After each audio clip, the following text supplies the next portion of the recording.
علیہ وسلم دربار الہی میں مہمان خصوصی بن کے پیش ہو رہے ہیں۔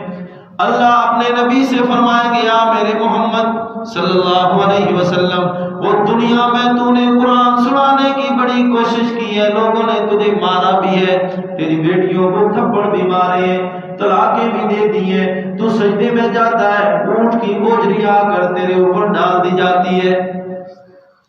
تو آج ہم نے نبی کو پہچانا ہی نہیں ہے۔ نعرے تو ہم بہت لگاتے ہیں، عاشق تو بڑے بنے پھرتے ہیں، لیکن ہم نے نبی کو پہچانا نہیں ہے، ہم نے نبی کو سمجھا نہیں ہے۔ یہ کل قیامت کا دن ہوگا۔ رب ذوالجلال ارشاد فرمائے کہ میرا پیغمبر آ جاؤ،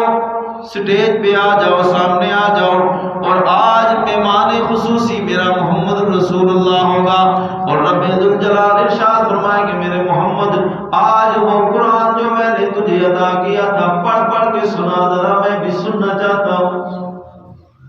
حضور صلی اللہ علیہ وسلم وہاں قرآن سے خطاب فرمائیں گے، لیکن وہی محمد رسول اللہ صلی اللہ علیہ وسلم دنیا میں طائف میں جب جاتے ہیں، طائف والے سردار کہتے ہیں بچوں کو پیچھے لگا دیتے ہیں، نوجوانوں کو، کہ جاؤ اس کو پتھر مارو۔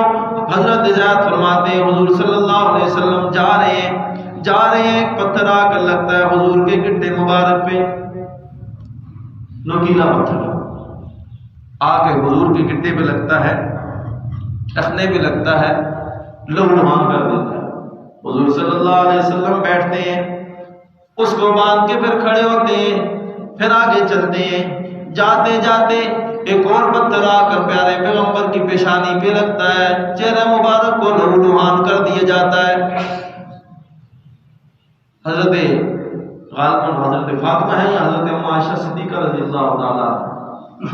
ایک موقع پر سوال کیا حضور صلی اللہ علیہ وسلم سے، غالباً احد کے موقع پر